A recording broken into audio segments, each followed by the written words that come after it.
and we will get started. Good morning, everybody. Welcome. Lively bunch. Anybody get any snow last night? A little bit. It has been. It's been night. It's been wintry. Trace had a little bit of the Christmas spirit yesterday. It's almost like Christmas comes too early, right? So Trace had a little bit of the Christmas spirit, so she decided that she would start. I don't know what. She does something where, like, she gets like an orange. Like what is that, Cheryl? Orange, Cinnamon, clove. I don't even know. Yeah, there's some, and she puts it in a pot and she puts it on the stove and lets it simmer all day. And I mean, it smells wonderful, right? I had to add water to it a couple of times because I could just hear it sizzling. I'm like, oh, I better do something about that. But yesterday was just a nice day to get in the Christmas spirit. If only it wasn't, halfway through or 2/3 of the way through January. So anyway, I thank you all for coming out on a cold and snowy Christmas morning. So with that, let's go ahead and get started. Let's start off with a review of our core values. We'd like to start out with the core value that Jesus demonstrates, and it's that Jesus always valued people. All right. Now at Cochranton Community Church, we have 8 core values. Those core values are Bible, prayer, service, worship, community, relevancy, stewardship,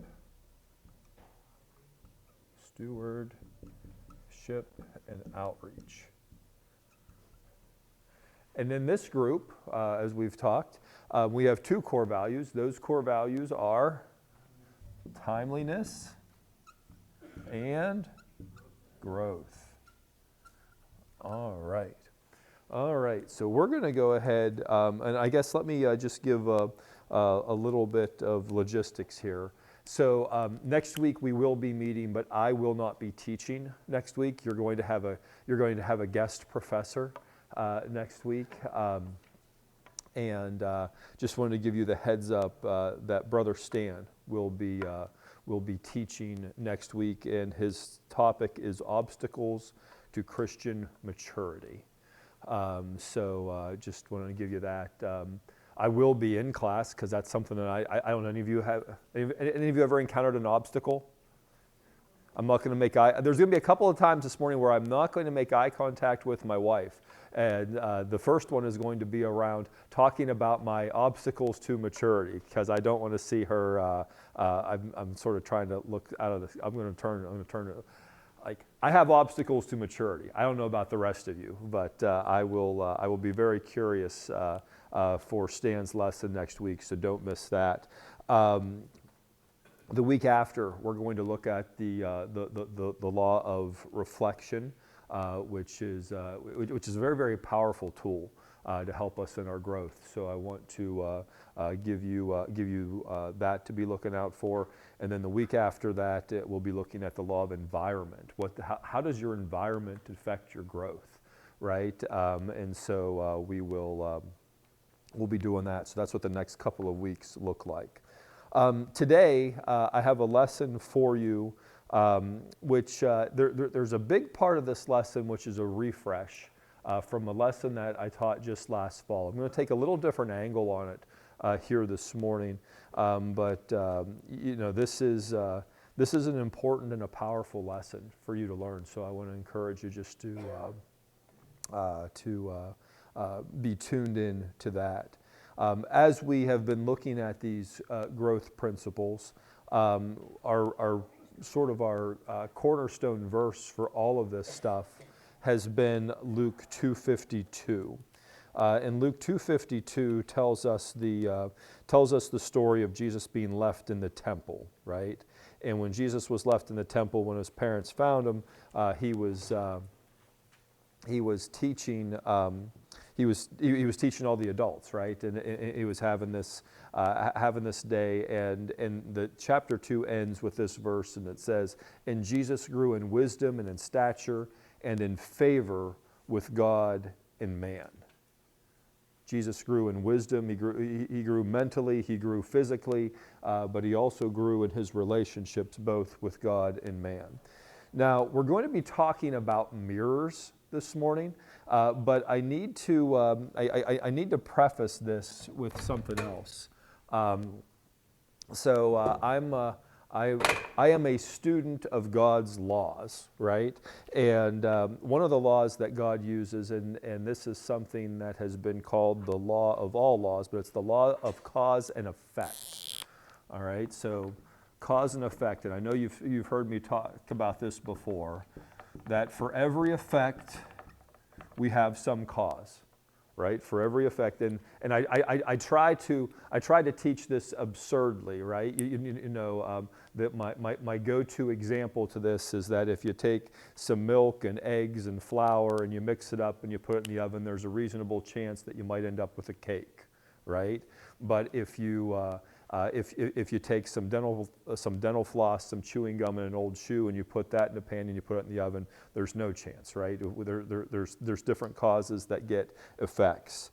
And sometimes these causes can be very, very straightforward, right? We know that if you do A, you will get B, right? If I throw the marker up in the air, I know what's going to happen. It's going to come right back down. But sometimes we can get into some really complex math with how this all works out, right? Sometimes there's all sorts of things that come together. You have A and B and C and D and E, and all this stuff comes together to give us some effect F, right? That's where it is. You have all these different things that come together. So the results in our lives are actually the effects of different causes that we have put in.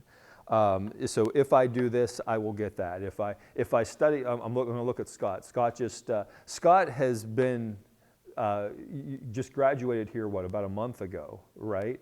And so Scott is a wonderful, wonderful and dedicated student, but he knows that for him to do well as a student, he's got to put in the effort. So the cause is the effort, and the result is graduating, right? We have that relationship. But we need to understand that there are different types of effects, and that you've also seen me draw my stick man before, right? The stick man here, we have some type of result, right, which is an effect, and that comes from an action, which is the cause. But where does the action come from? The action is in of itself, it is an effect, and the effect of action actually comes from our thinking, which is the cause. Right? So how we think determines how we act, and how we act determines what we get. So we need to, I just wanted to put that on the board to give you that reminder. How we think determines the actions we will take.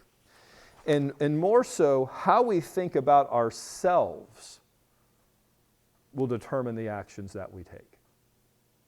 How we think about ourselves determine the actions that we take. So today we're going to look at this principle of the law of the mirror. The law of the mirror. And I'm going to give you a definition of this. Law of the mirror. And the law of the mirror says, let me make sure I word this right. It says, we must see value in ourselves to add value to ourselves.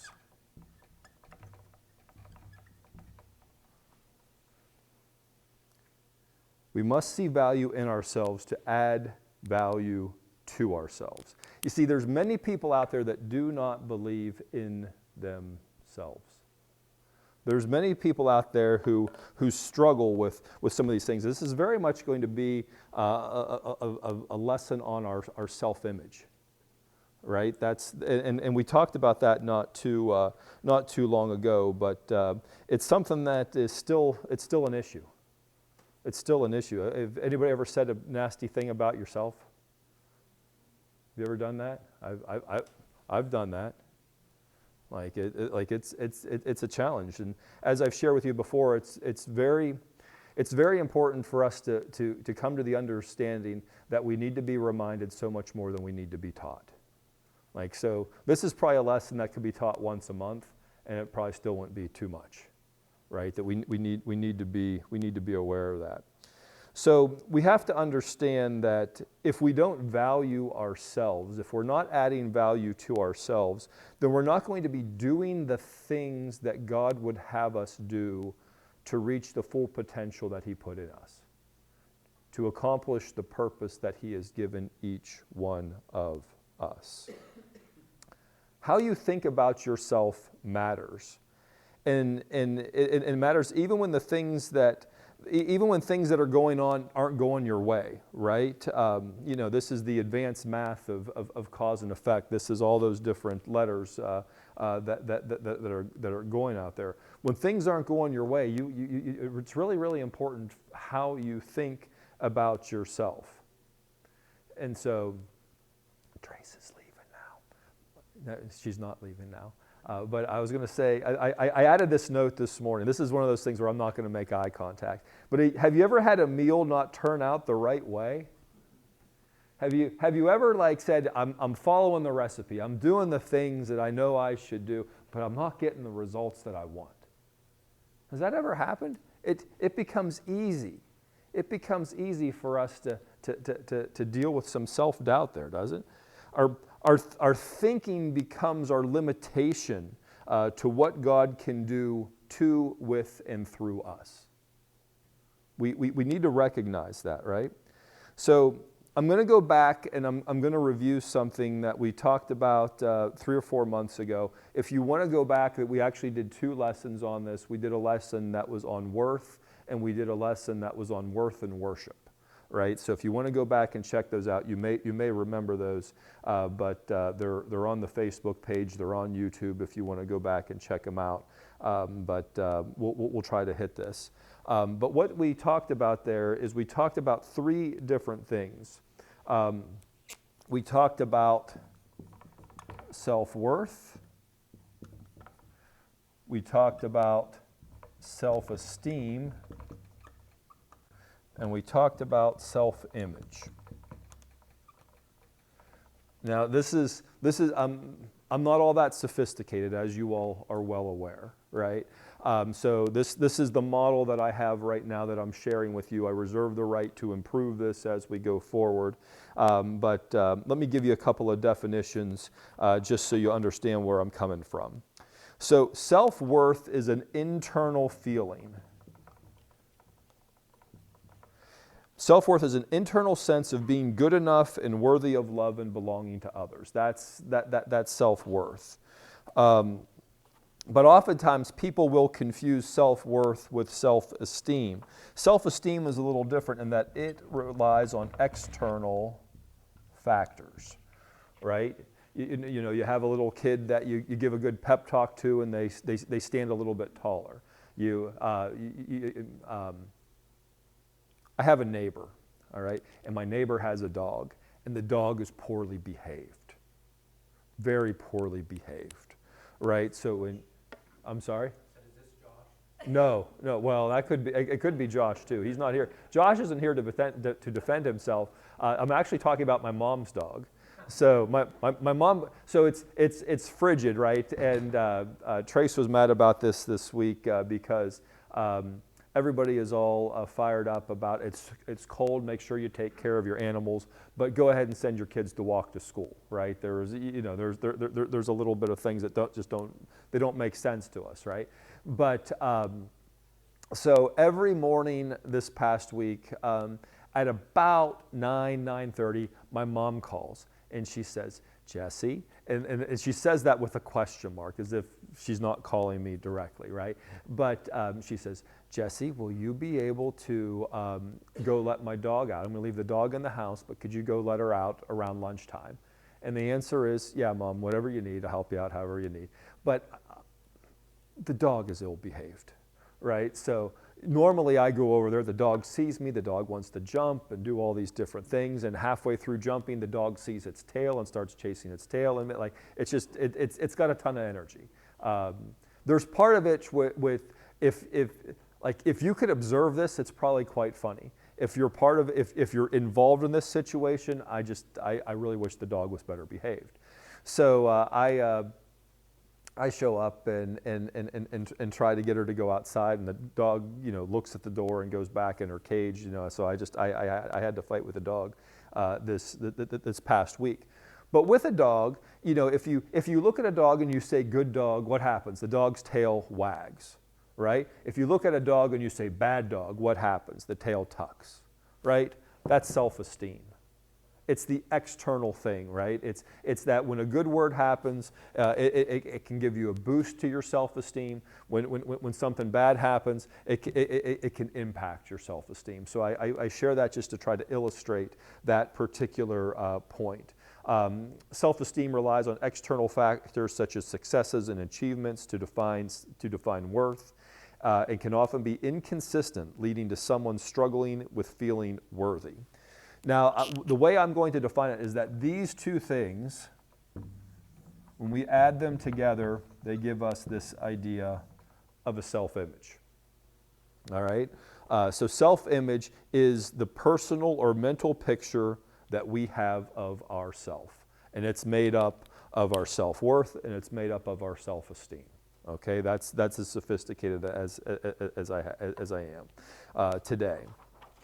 So, here is the harsh truth, and for those of you who are note takers, you may want to take this note, and you may have taken this note before. But here is the harsh truth about our self-image. You will never outperform your self-image. You will never outperform your self-image. And I'll just let that simmer for a little bit, right? I'll come back to look at this again before we're all done. But I want to invite you to take a look at a story from Scripture. It's the story of Joseph. So if you would turn to Genesis chapter 37. We're going to follow Joseph throughout his life here, as we've got several passages that we're going to look at. Because here's a guy who finds himself in the complex world of cause and effect. And he has some causes and he has some effects, and some of these things take him to a place of struggle. And I want you just to think, how would this affect how you looked at yourself? And I also want you to think, how is this affecting how Joseph looks at himself? So if you would, Genesis chapter 37, let's read verses 1 through 11. All right, it says, Jacob lived in the land where his father had stayed, the land of Canaan. This is the account of Jacob's family line. Joseph, a young man of 17, was tending the flocks with his brothers, the sons of Bilhah and the sons of Zilpah, his father's wives, and he brought their father a bad report about them. Now Israel loved Joseph more than any of his other sons, because he had been born to him in his old age, and he made an ornate robe for him. When his brothers saw that their father loved him more than any of them, they hated him and could not speak a kind word to him. Joseph had a dream, and when he told his dream to his brothers, they hated him all the more. He said to them, "Listen to this dream I had. We were binding sheaves of grain in the field when suddenly my sheaf rose and stood upright while your sheaves gathered around mine and bowed down to it."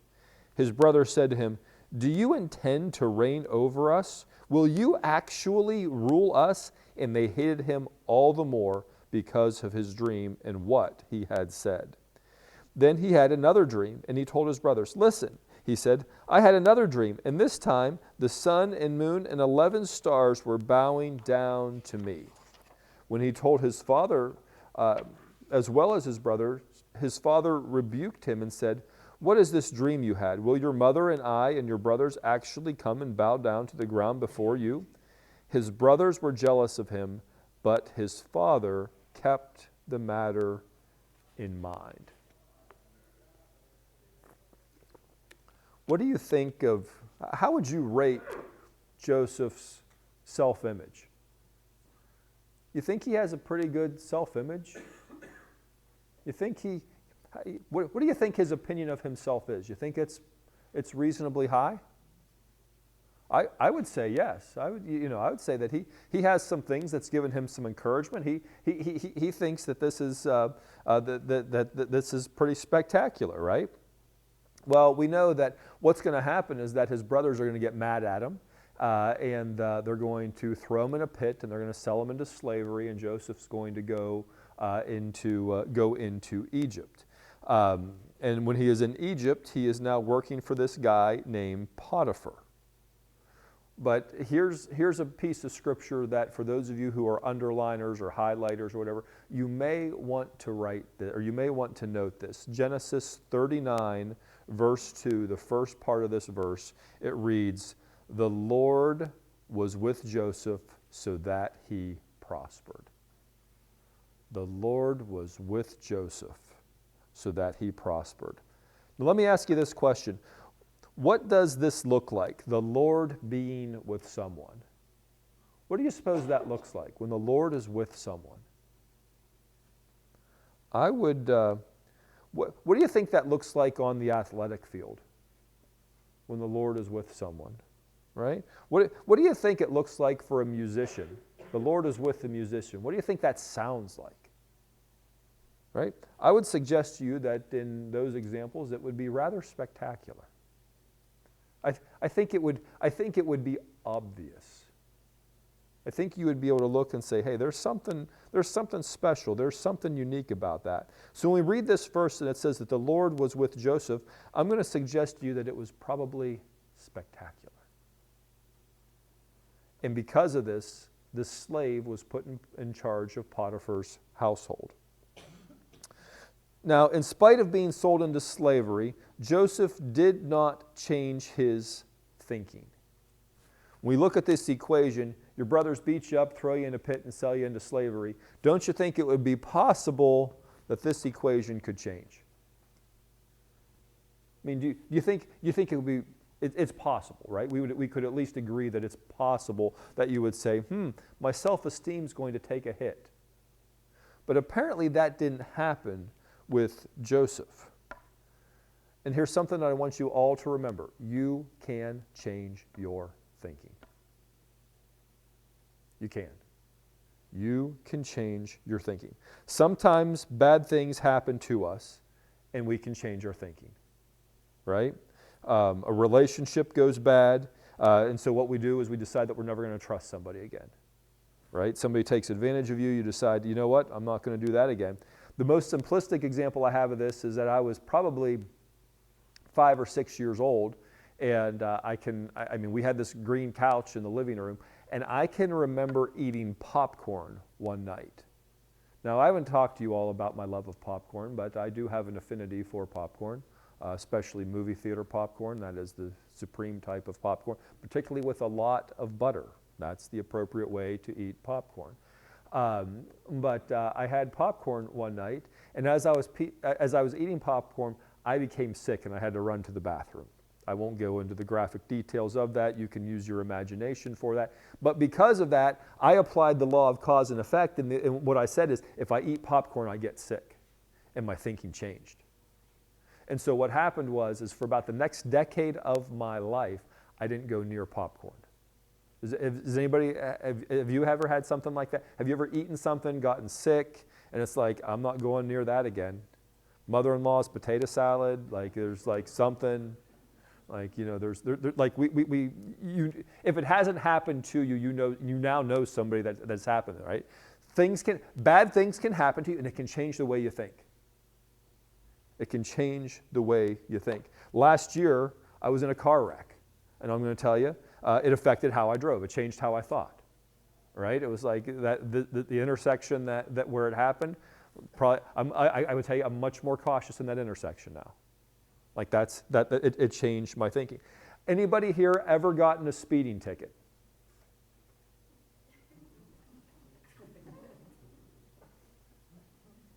Right? Right? If you ever gotten a speeding ticket, what happens? Changes the way you think, right? All of a sudden now, you're a little more mindful of what's going on, right? It changes things for at least for a while, doesn't it? Right? We've all changed our thinking about something at some time in our lives, have we not? I mean, we have examples of this. So we look at Joseph, sold into slavery. Easy to change your thinking if that happens. Easy, right? But instead, Joseph gets promoted. Joseph gets promoted. Now, Joseph will then go on that he has this story with Potiphar's wife, right? Potiphar's wife tries to impose herself on him, and Joseph resists, and he ends up being betrayed, and now he's thrown into prison. So Joseph goes from the coat of many colors to being sold into slavery, now to being thrown into jail. I would suggest to you that if you got thrown into jail, this is another opportunity to change your thinking. Wouldn't you agree? Be another opportunity to change how you think. But let's look at the story. Genesis chapter 39, verses 20 through 22. It reads, Joseph's master took him and put him in prison, the place where the king's prisoners were confined. But while Joseph was there in prison, the Lord was with him. He showed him kindness and granted him favor in the eyes of the prison warden. So the warden put Joseph in charge of all those held in the prison, and he was made responsible for all that was done there. Fascinating story, right? So Joseph gets thrown into prison, and then eventually he gets put in charge of prison. Like that seems a bit odd, doesn't it? But here we have this opportunity. You get thrown into prison, opportunity to change your thinking. You think that doesn't attack your self-esteem and your self-worth, your self-image, right? It gives that opportunity. If you go to Genesis chapter 40, there's an interesting story. We're not going to read the whole story here this morning for the sake of time, but I'll do my best to tell you.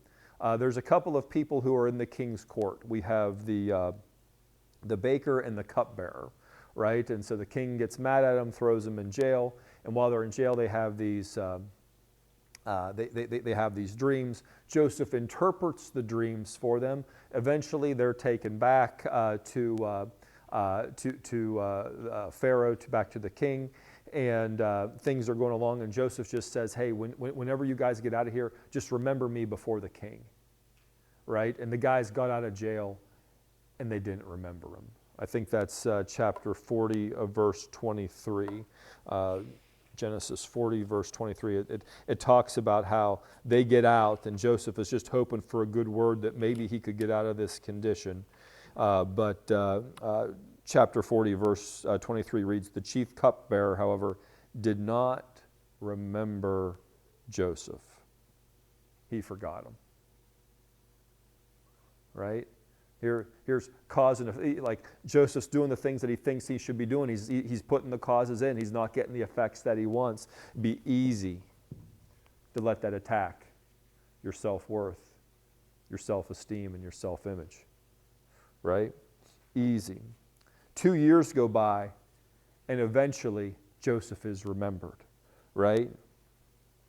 Now, I'm going to tell you that in those 2 years, while Joseph remained in prison, he maintained his self-image through those challenging times. He did not forget God, and he would fulfill the purpose God had for him. He would. Joseph saw value in himself, and he added value to himself. And he added value to others in the environments where he was. He developed the skill of dealing with others in a foreign land. How many of you have that skill? Like if you were taken to a foreign country and just left there, how well do you think you do? I know I would struggle. I have a hard time if I leave Cochranton. I just struggle, right? You go to these foreign lands, it's tough.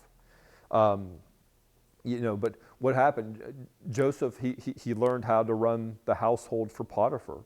He learned how to run the prison, right? He did that. He added value to himself. And he would go on to learn how to run a country for Pharaoh.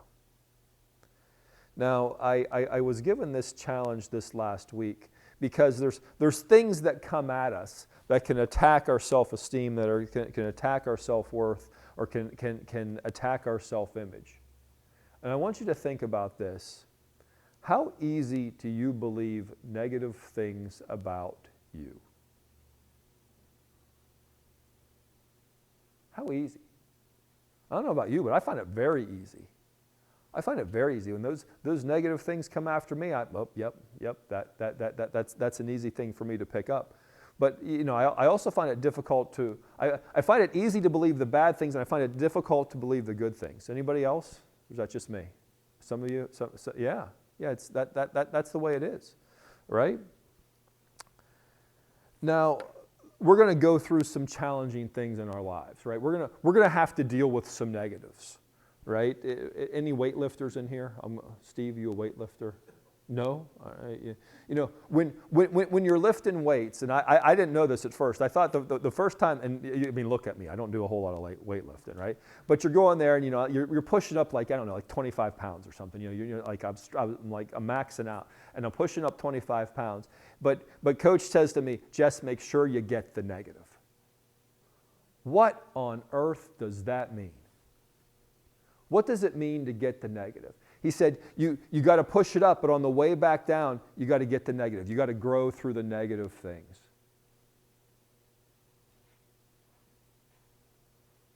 It's important in weightlifting, and it's important in life. We're going to go through some negative things. Get something positive out of the negative things, right? Each step that we look at in Joseph's life has required him to grow and to mature more fully into his purpose. And at the end, the dream that he shared with his brothers becomes a reality, right? Famine comes. Joseph has managed the nation of Israel wonderfully. They have all this food, and now Joseph's brothers come looking for food. And eventually Joseph will reveal himself to his brothers, who they thought he would be long gone, all right?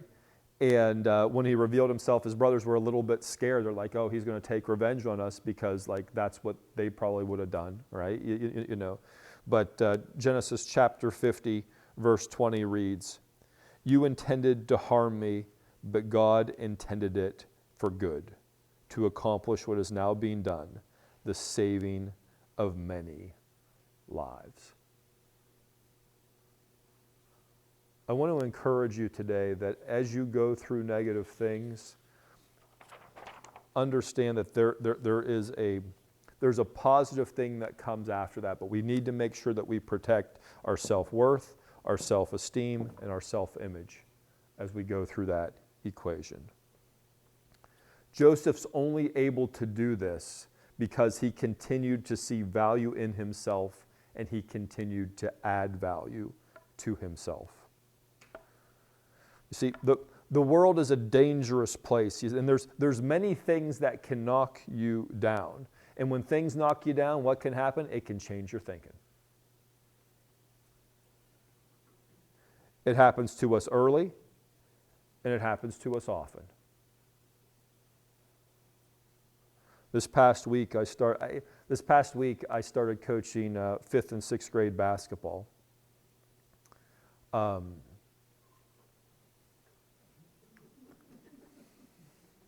If you want to call it that, I guess I'll say, right? There's a group of 16 young boys, 5th and 6th graders, with a ton of potential, with undeveloped skill. And it's so easy to see how they do things poorly. Like they don't know how to jump off the right foot. A lot of them don't know how to dribble. A lot of them don't know how to just stand still and listen. I mean, that's the reality. And it can become easy to say something to the effect of, stop being an idiot, right? But what's that going to do? I have the opportunity, the potential, and the capacity to negatively impact these youngsters' self-esteem. There's a huge responsibility with that. Now, in full transparency, about 30 years ago, I just became old.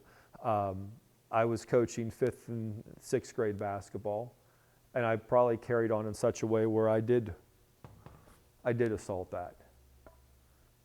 That is the worst pass I've ever seen anybody ever throw in my life. Go sit on the bench. I probably said it louder and a little bit meaner, right? But I'm in a much different place now. And what's interesting is what you'll see is 16 kids in 5th and 6th grade start out playing basketball, and by the time they get to be 11th and 12th grade, will those 16 kids still be playing basketball? No. It'll be 3 or 4. Right? That just seems to be the way that it goes. And by the time they're done with school, they're going to have beliefs about themselves that will affect their thinking, and their thinking will affect their actions, and their actions will affect their results. And it'll do that for the rest of their lives. And sadly, the results that they'll have will be well short of what God's intent for them was. And I think that's a lesson that we can all learn today, that we can take note of today.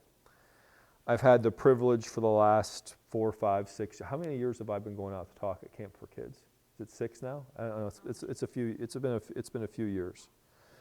And I go out and, I've shared with you before, I'm really not a kid person. There's a lot of times where I barely like my own kids. I do like them as they've gotten older. I like them especially when they sleep. I like them when they're quiet.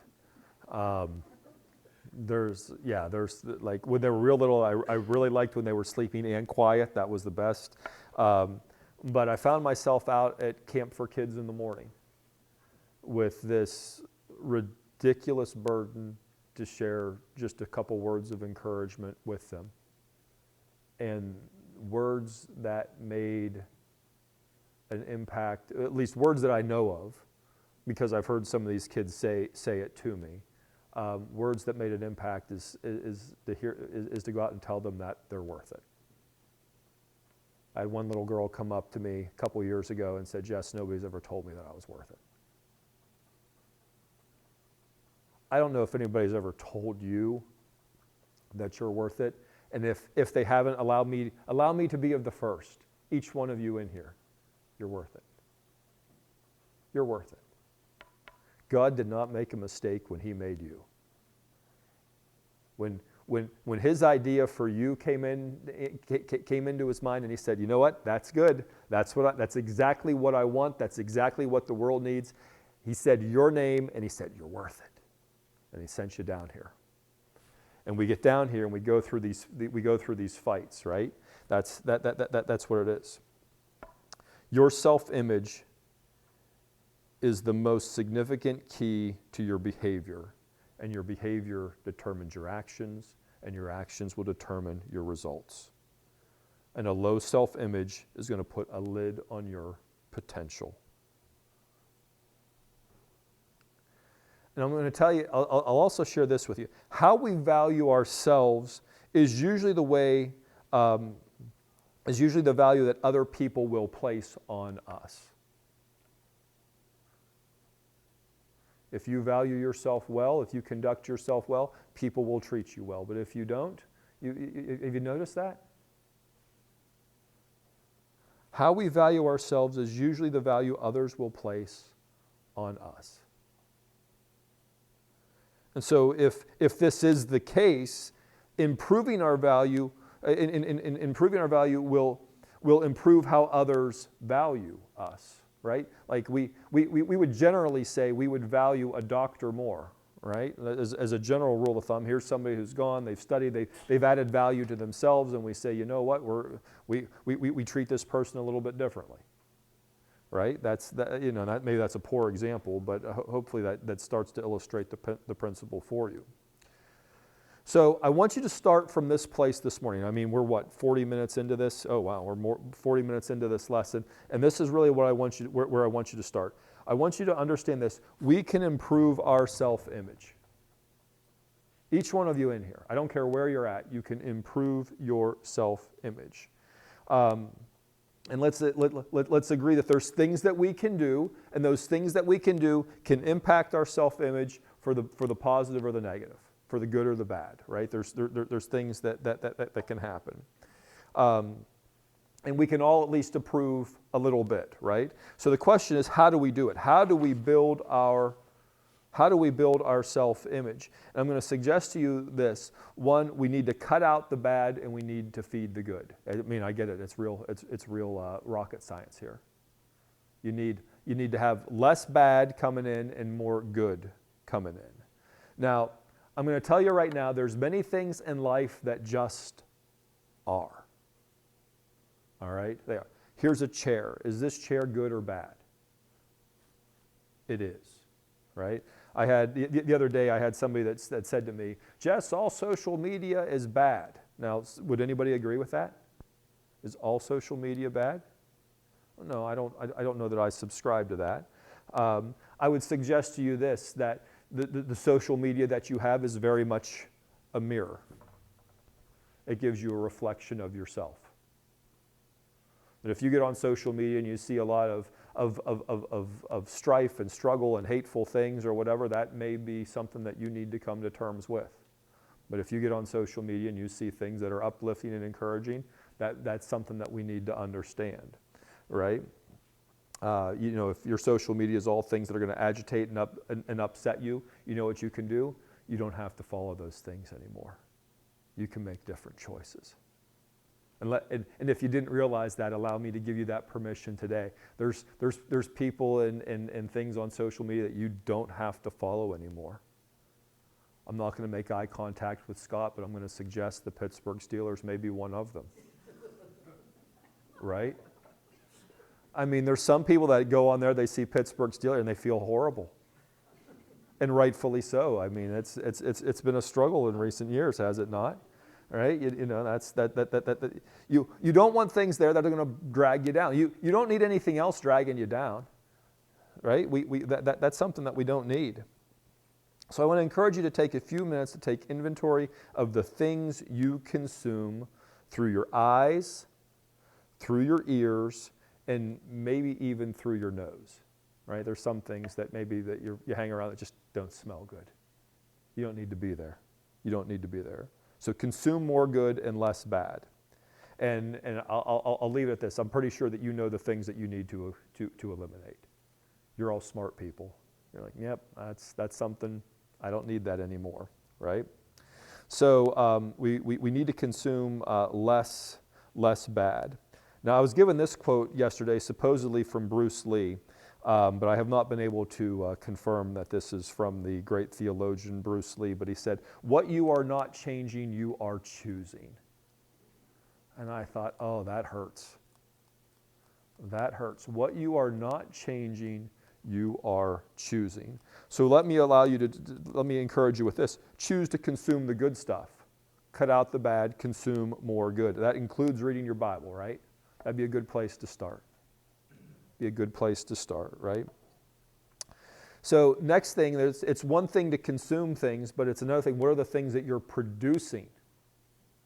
We're consumers and we're producers, right? So let's look at the things that we produce. Remember, cause and effect. The more good stuff you consume, the more good stuff you'll produce.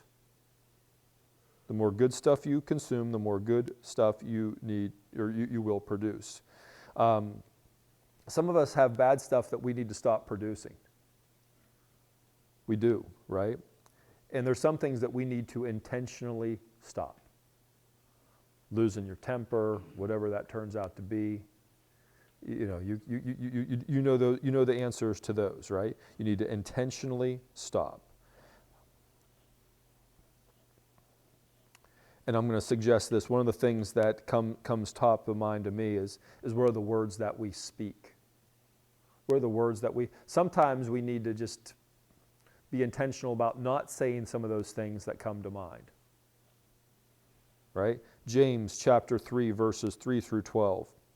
When we put bits in the mouths of horses to make them obey us, we can turn the whole animal. Or take ships as an example. Although they are so large and are driven by strong winds, they are steered by a very small rudder wherever the pilot wants to go. Likewise, the tongue is a small part of the body, but it makes great boasts. Consider what a great forest is set on fire by a small spark. The tongue also is a fire, a world of evil among the parts of the body. It corrupts the whole body, sets the whole course of one's life on fire, and sets itself on fire by hell. All kinds of animals, birds, reptiles, and sea creatures are being tamed and have been tamed by mankind, but no human being can tame the tongue. It is a restless evil, full of deadly poison. With the tongue we praise our Lord and Father, and with it we curse human beings who have been made in God's likeness. Out of the same mouth comes praise and cursing. My brothers and sisters, this should not be. Those words still resonate today, do they not? This should not be. Verse 11. Can both fresh water and salt water flow from the same spring? My brothers and sisters, can a fig tree bear olives or a grapevine bear figs? Neither can a salt spring produce fresh water. I want to encourage you all to be fresh water springs. Give those words of encouragement. Give those words that give life. You've heard me say before, I have this little phrase that, it started on the playground, but you've all heard this, right? Sticks and stones may break my bones, but words or names will never hurt me, right? And that is such garbage. Sticks and stones may break my bones, but I'll tell you this, words can change a life. Words can change a life. So choose your words wisely. Hold your tongue when necessary. And remember, we spell words because words can be spells. We spell words because words can be spells. So we need to look at what we consume, we need to look at what we produce, but we also need to look, who do we hang out with? Strengthen yourself by who you hang out with. Now, I must be careful how I word this because it can become easy to lull yourself into thinking, I should only ever hang out with believers. Right? That's it. But I'm going to tell you this, we all need some non-believing friends. We do. Why do we need that? It's because our non-believing friends make us better. Right? We need this mix. We need believing friends to fortify our faith, and we need non-believing friends to test and stretch our faith. We need to be able to wrestle with that. And as I move into wrap up here, we also need to stop comparing ourselves to others. As you look at this, it's self-image. It's not others' image. Right? It's how do you look at yourself? The only comparison that matters is you to yourself. Are you stepping into the purpose that God has for you? If you compare yourself to others, you're comparing yourself to somebody else's purpose and potential. That's not what God has for you. He gave you your purpose. He gave you your potential. That is what you should be comparing yourself to.